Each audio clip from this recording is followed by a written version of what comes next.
Bienvenue pour cette nouvelle édition du 12-15 sur Africa 24 au sommaire de l'actualité. La campagne électorale en Tunisie bat son plein. Les partis politiques sillonnent le pays à la rencontre des électeurs indécis. Les différentes formations se sont engagées dans une charte à tout mettre en œuvre pour veiller au bon déroulement du processus électoral. Et puis journée électorale au Mozambique, de longues files d'attente se sont déjà formées devant les bureaux de vote. Les électeurs sont attendus aux urnes pour un double scrutin. Et l'Afrique est le continent qui enregistre le plus fort taux de mortalité maternelle dans le monde, en cause la faiblesse des moyens et des infrastructures mises à disposition par les responsables du secteur de la santé. Et le 26 octobre prochain, les électeurs tunisiens se rendront aux urnes pour élire leur nouveau représentant à l'Assemblée nationale. Une élection cruciale alors que la constitution tunisienne consacre désormais un régime parlementaire mixte. C'est de ce scrutin législatif que dépendra la composition du futur gouvernement. C'est dire l'importance de l'enjeu. Ibra Radindiaï.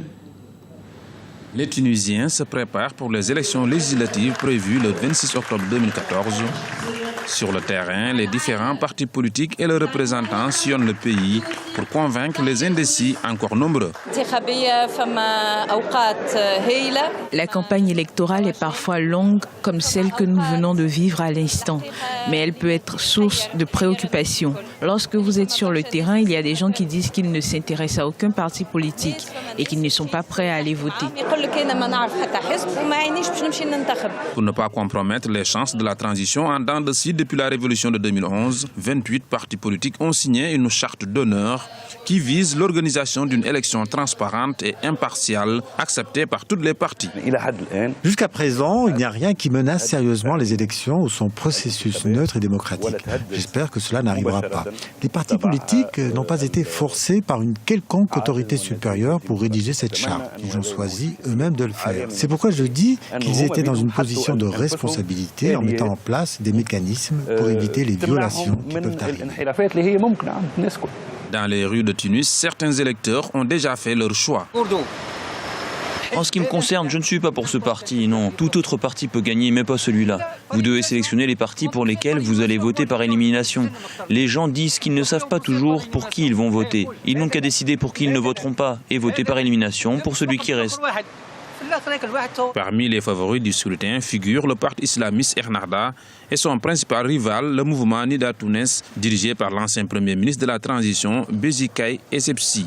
Les deux formations obtiennent les scores les plus élevés dans les sondages.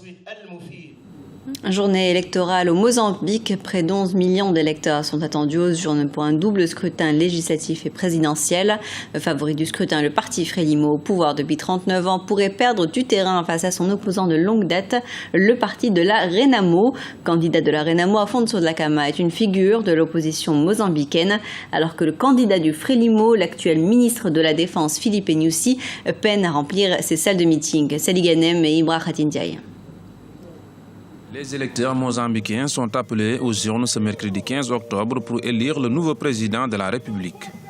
Les inégalités sociales et la faiblesse du pouvoir d'achat préoccupent la population qui compte sur le nouveau chef de l'État pour améliorer leurs conditions de vie. Aujourd'hui, l'essence coûte très cher, mais je n'ai pas d'autre choix que de poursuivre mon activité.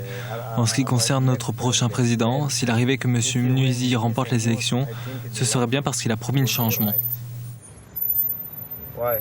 Alors que le Mozambique pourrait devenir prochainement un important producteur de pétrole, la population se plaint du prix élevé du carburant à la pompe et souhaite une augmentation des subventions. Cette élection est un très bon test pour nous, parce que durant cette période, les populations se livrent en donnant leurs propres aspirations et commencent à parler et à dire ce qu'elles attendent du pays. Et pour nous au Mozambique, il est très important de le mentionner, la gestion des exceptions de la population, parce qu'on entend parler de pétrole et de gaz et ils se tournent vers le Qatar, ils se tournent vers la Russie, ils regardent les autres pays qui sont en voie de développement, dont l'économie est basée sur le pétrole et le gaz. Et ils disent, alors pourquoi ne sommes-nous pas à ce stade ? L'actuel président Armando Guebuza du parti Frélimo ne peut se présenter pour un troisième mandat à la tête de l'État. C'est Philippe Nyusi, ancien ministre de la Défense et de la même formation politique qui en est le candidat. Le scrutin l'opposera au leader de l'opposition du parti de la Renamo, Afonso Dhlakama. La Cour pénale internationale ouvrira un bureau au Mali, une décision prise suite à un accord de siège avec le gouvernement. La CPI installera une antenne à Bamako dans le but de faciliter les enquêtes relatives aux faits de crimes contre l'humanité et de crimes de guerre. Les équipes installées comprendront notamment un représentant du procureur, Fatou Bensouda. L'Afrique de l'Ouest et l'Afrique de l'Est sont les régions les plus touchées par la mortalité maternelle. Au Burkina Faso, même si le taux de mortalité maternelle reste élevé, il a fortement décru depuis les années 90, passant de 556 morts pour 100 000 naissances en 1993 à 341 en 2010. Un chiffre qui reste toutefois trop élevé d'après le professeur Charlemagne Ouedraogo, gynécologue à l'hôpital Yelgado Ouedraogo de Ouagadougou, qui a fait de la lutte contre la mortalité maternelle sa priorité. Reportage de notre correspondant Valentin Compaoré. Pour 100 000 naissances au Burkina Faso, environ 300 femmes perdent la vie. Une situation que déplore le professeur Charlemagne Ouedraogo, gynécologue à l'hôpital Yelgado Ouedraogo de Ouagadougou au Burkina Faso, pour qui donner la vie à un enfant ne doit pas être synonyme de la perdre pour la maman.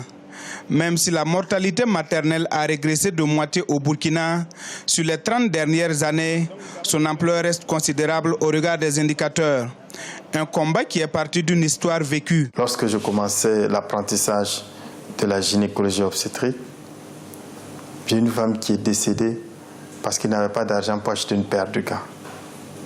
Ça m'a marqué. Ça m'a marqué parce que cette femme avait été évacuée de la périphérie qui ne fonctionnait pas bien. Et quand j'ai fini ma spécialisation de gynécologie, j'ai demandé au ministère de la Santé de m'affecter en périphérie, notamment au secteur 30 à l'époque, pour que j'aille organiser, pour que les femmes ne soient pas tout le temps évacuées vers l'hôpital. À l'hôpital Yelgado où officie le professeur Charlemagne, ce sont environ une vingtaine de césariennes qui sont pratiquées par jour avec un plateau technique insuffisant. En effet, cet hôpital de référence dispose d'un seul scanner vieux de près de 15 ans. Mais le gouvernement vient d'approuver une commande de matériel au profit de l'établissement pour un coût d'environ 5 milliards de francs CFA. Du matériel qui devrait permettre d'améliorer le traitement des patients dans ce centre de santé considéré comme le plus grand du pays. Nous sommes actuellement en pleine transformation totale pour offrir aux populations burkinabées au début de 2015 vraiment un hôpital vraiment, comme son nom l'indique, un hôpital de référence et de dernier recours. Au Burkina Faso, le taux d'accroissement est d'environ 3% par an. Un taux jugé important par les autorités du pays qui ont entrepris une vaste campagne de sensibilisation sur le planning familial afin de réduire les naissances. Avec une population d'environ 17 millions de personnes, le pays ne dispose qu'environ 3 000 médecins. Un ratio faible qui sera boosté selon les autorités par un vaste programme de recrutement de personnel sanitaire.